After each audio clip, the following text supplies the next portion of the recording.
to Ask Earl Anything, and this is the show where your questions make the show, and if I don't have any questions, there's not very much of a show. As you all know, the live stream show is where a lot of live questions are actually asked and answered, and sometimes those questions overlap with what's going to happen on this show. One of the questions we'll cover today happens to be one that was actually answered yesterday when I did the show. This is Sunday. I don't know what July day it is. I've been on vacation all week, to be honest. I've had a lot of fun this week. It's been a good week with my grandkids around and my daughter from New Jersey, and I've got this studio back up with the green screen, and I did a cover with my granddaughter Maddie actually filming me moving the camera, so I'll have one of those. I'll have a bunch of green screen things coming out this next couple weeks as I get back into the flow of work and drum covers on the weekends. So I didn't do drum covers every day. I spent a lot of time with my family, and I think that's a big part of what life is finding time for family. So the reason why this Ask Earl Anything show is on today is because I'm going to see my grandkids in Jacksonville, where my son lived, and looking forward to seeing those kids this weekend. So I hope you enjoy this show. We're going to cover a couple questions. I think I may have 4 questions total. And the first question comes from Drumman190. I want to congratulate Drumman190 on hitting 6,000 subscribers. It's a great feat. Just an aside, Matthew, Drumman190, actually was the guy that kind of brought me into the drum community back in the end of 2017, and I consider him one of my friends here on YouTube, so support his channel, of course. But I wanted to say thanks to him and congratulations to him for hitting 6,000 subscribers. So he has a question. He said, really great show. Would love to hear your thoughts on the best snare drum overall. And he also said, I agree with what you said about E-drums last time. Well, thank you for the comment, Matthew. So, the best snare drum overall. That has got to be the toughest question for anybody to answer, by the way.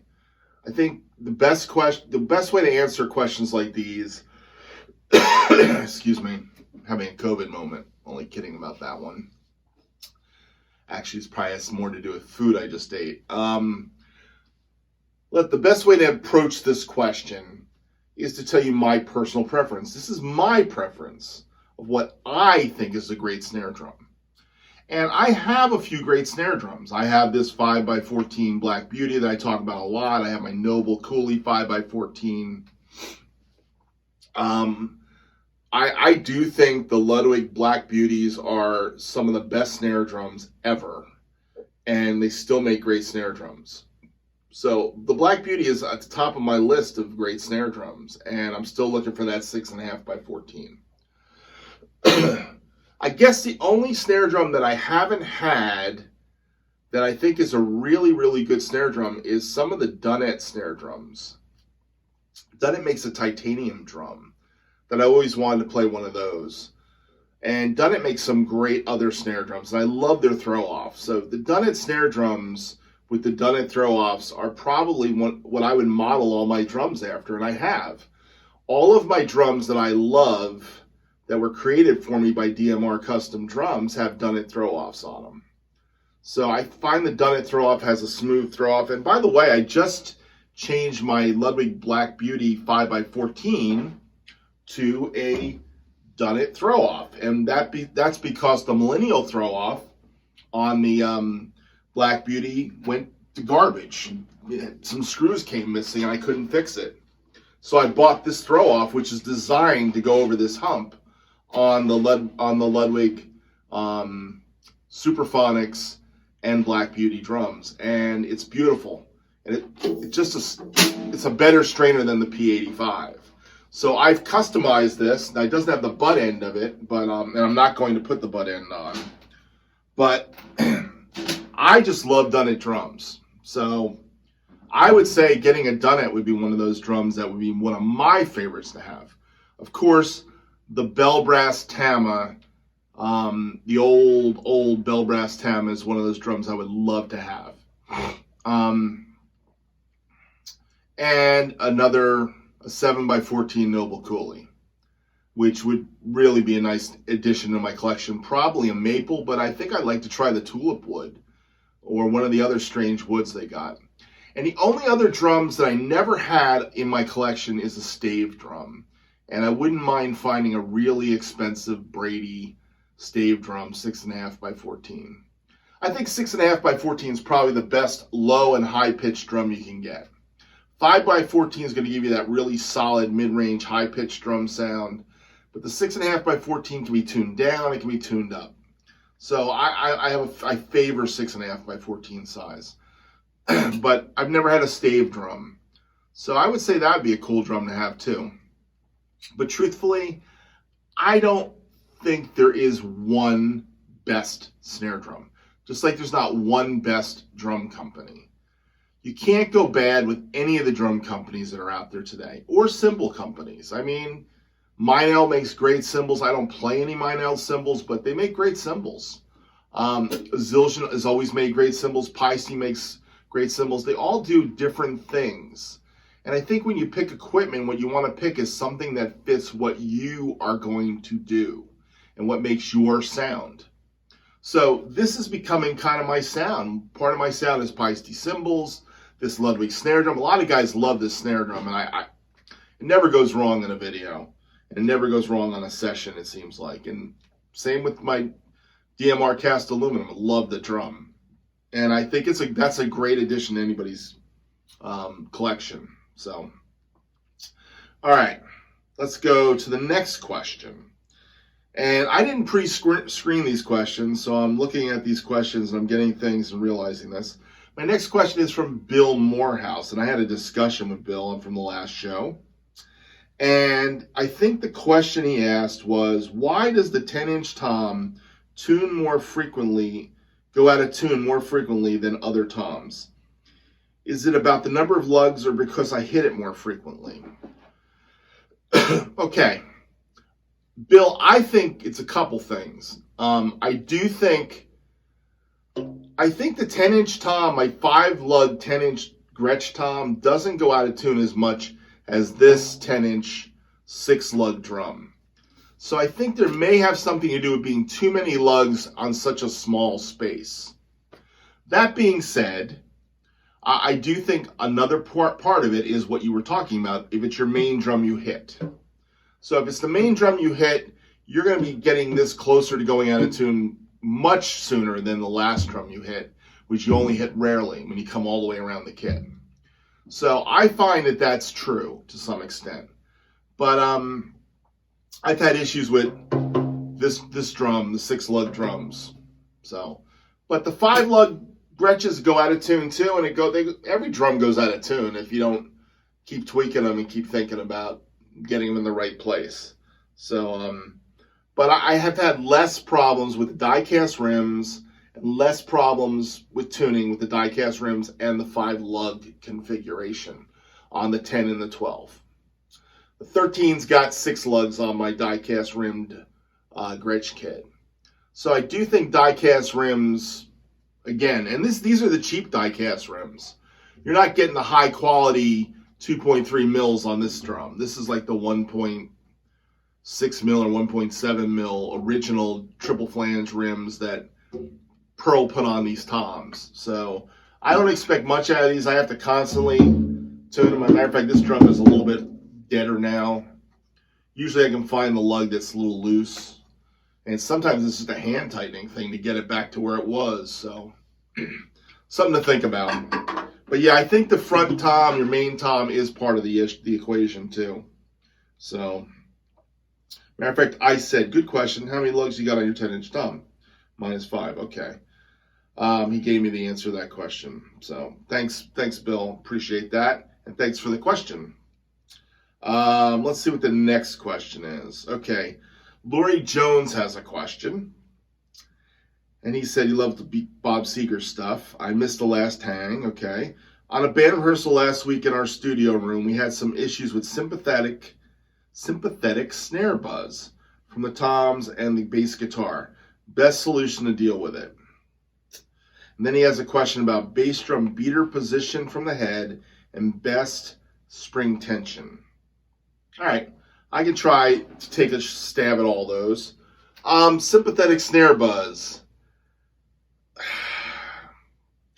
There's a trick that I've never really used a lot where you detune the lugs that are over right next to your snares. So the 4 lugs that are on the snare side of the head, and you detune them a little bit until you get rid of that sympathetic pitch. But that could affect the way your sound of your drum is to an extent. So I don't really use that. It might be where you place yourself in the room. Could be part of it. Like, where is the guitar amp that's causing the sympathetic, or the bass amp that's causing sympathetic vibration? I think that might be part of it too. You may want to put him in a different side or switch sides so he's less around the snare drum. I think sometimes there's not much you can do about sympathetic snare buzz, and it's just part of the sound. So I don't do a whole heck of a lot, other than if I'm at a church service and it's buzzing, I'll turn it off, and then as soon as we come back in, I'll put it back on to kind of deal with that sound. But when we're playing, you don't hear that sympathetic snare buzz when you're in the room playing. So it's just annoying to you when you're not playing. So I hope that kind of helps.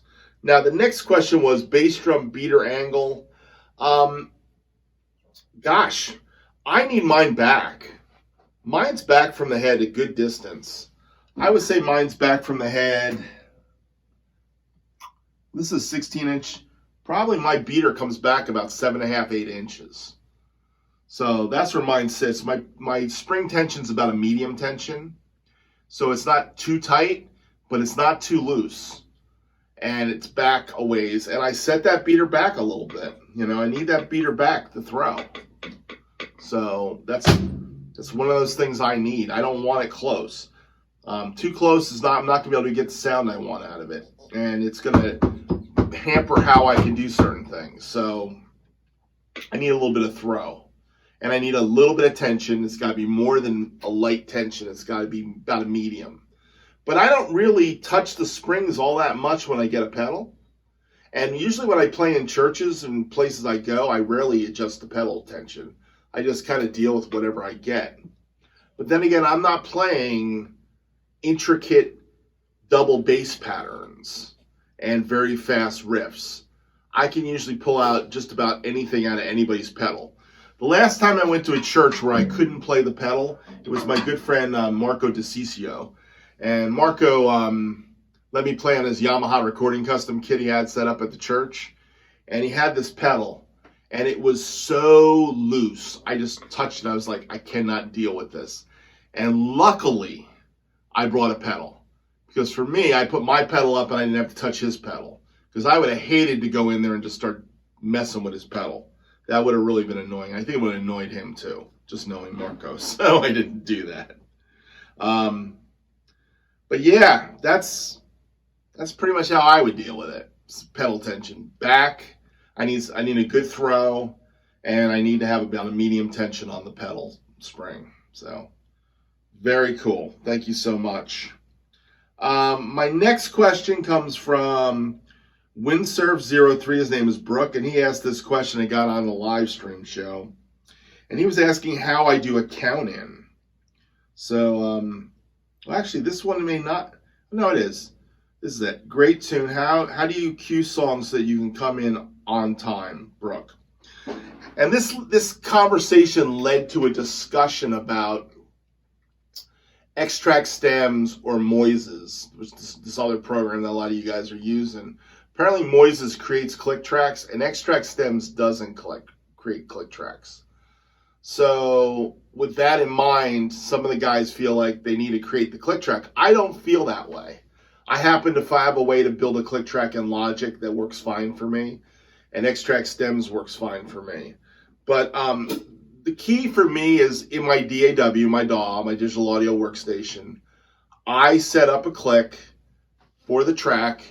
And even if the click is not what I'm going to use, I'm going to actually record with the drum track, which I do sometimes. By setting up that click, I always have 4 clicks in the front. So I set Logic to go do a count in, they call it. And basically press this button, it does counting, and then you're in. So I always have that set up, and it works great for me. Every once in a while, because of the way I record the music into extracts, into Logic, to put in to upload extract stems, sometimes I have an issue where there's a fifth beat or a sixth beat, and that has to do with the front end space I leave on the song, which has nothing to do with them, has more to do with me not cutting it really well when I did it. So that sometimes is an issue, but a lot of times I can work around it. I find workarounds. And sometimes the song doesn't start for the drummer till halfway in the song. That's another problem. And I'll set up a click using some kind of a sample loop about 4 beats before I'm supposed to come in. And I'll drop that in on a different audio track sometimes as a cueing click. So I'll get a cowbell going, ding, ding, ding, ding, and I know I'm coming into that section out of maybe a quiet breakdown. But it's all spacey and ambient, and I can't really figure out where it's going to come back in. The 4 dings helps me set me up. Or if you've ever played, what's that song by Paul McCartney? Maybe I'm Amazed. Maybe I'm Amazed. The drum lick doesn't really count in real well easily. And I remember I did that with a drumless track from YouTube before I was making my own drumless tracks with extract stems.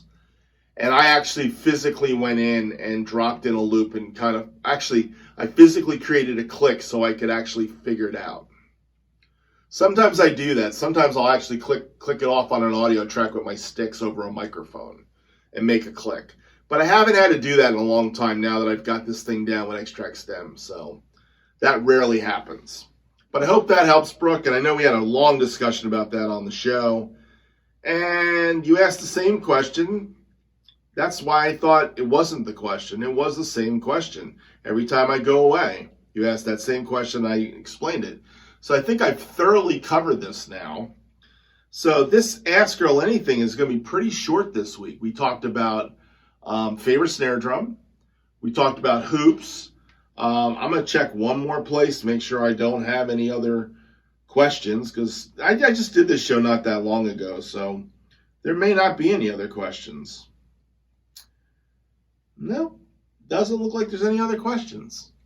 Couple other things before we go.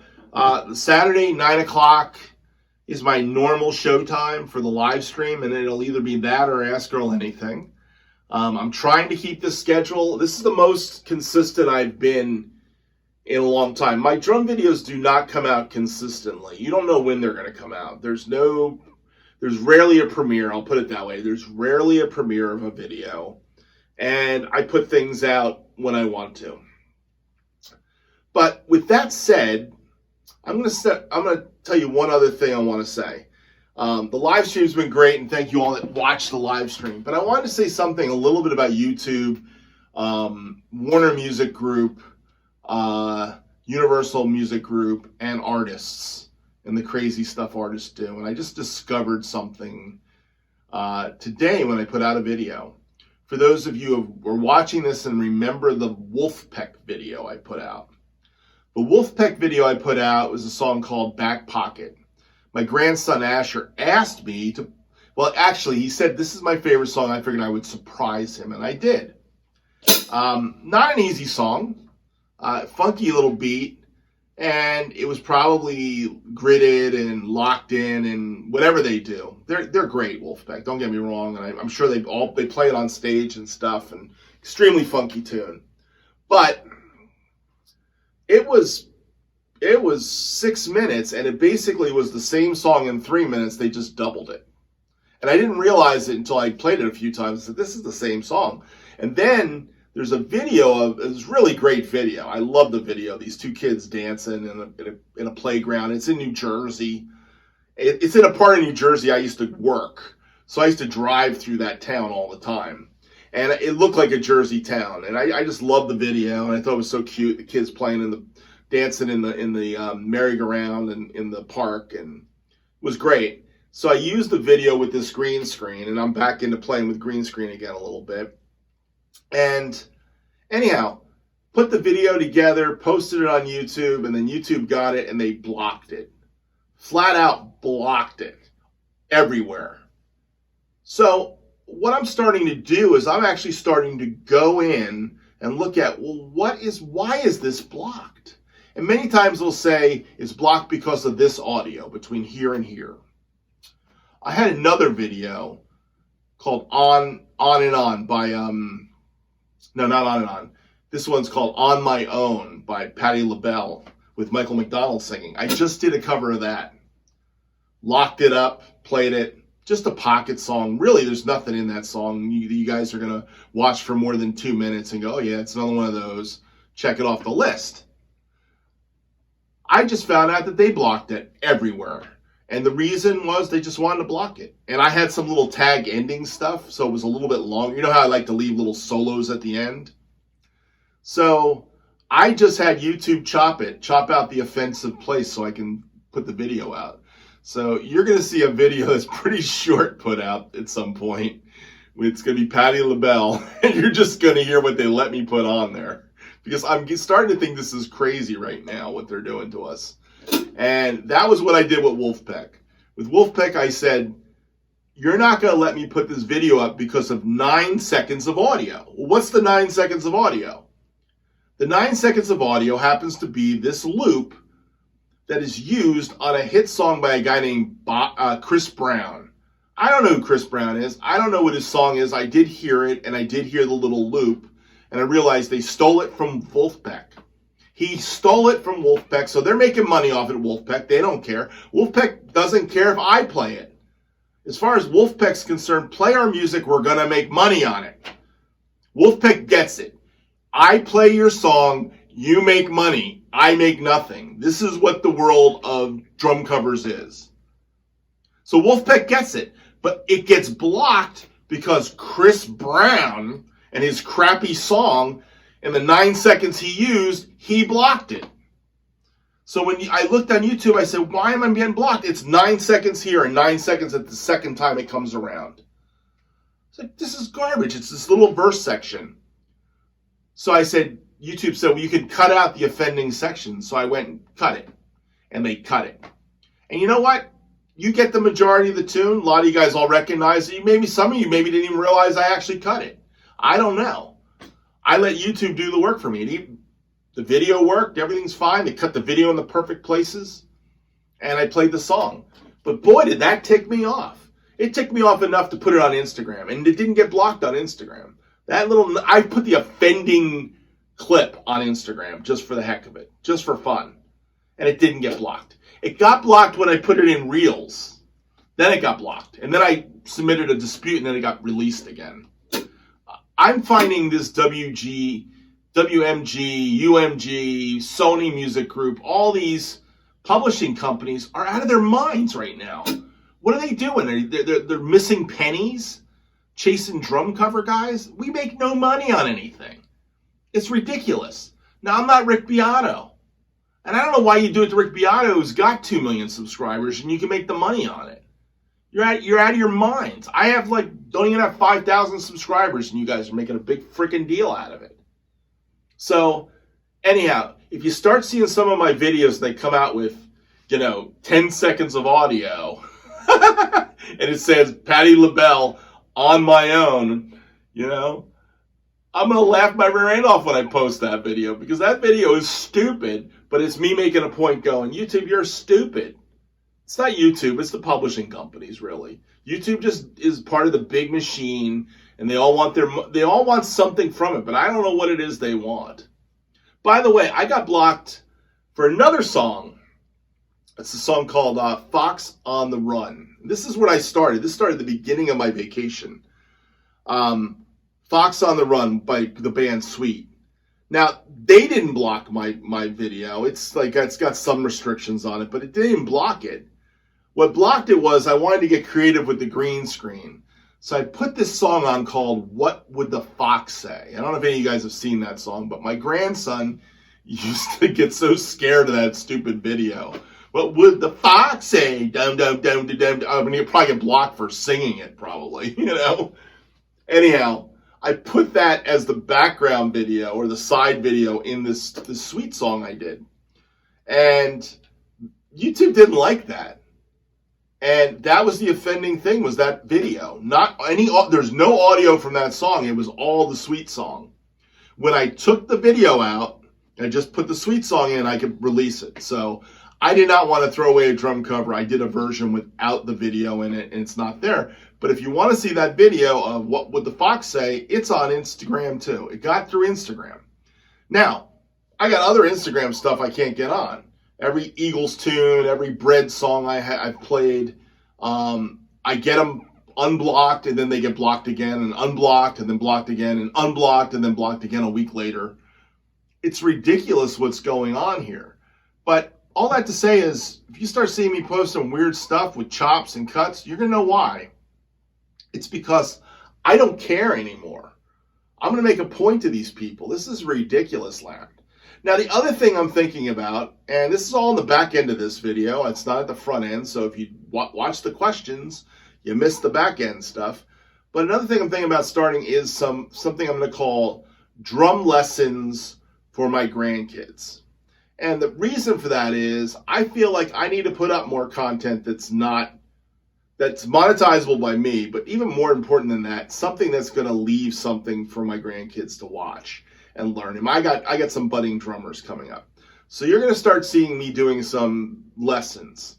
And I'll try to bring something a little bit more intermediate to it, but they're going to be beginner lessons for a reason, and to help guys out, and some concepts to help them get started in playing drums. So you're going to see those happening.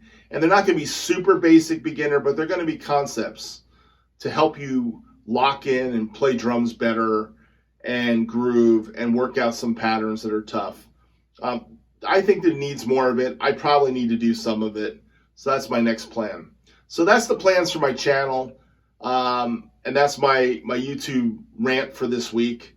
Anyhow, I hope you guys enjoy the show, and thank you all that watch it to the end and enjoy the show that much. Have fun with it, and have a great July. And I'll come back again in August if I have questions. And if I don't have questions, we won't have a show. So remember, your questions make the show. And the live stream will start up the following week. And hopefully we'll just keep it going until I need to take a vacation in August. Anyhow, more guests too. I'm planning on getting more guests. If you want to be a guest on my Hanging with the Hammer show, let me know. I'm looking for guests. I want to thank the guests I've had. Jim Huey, Chadwick Perry, Tate Berkey, Keith Scott,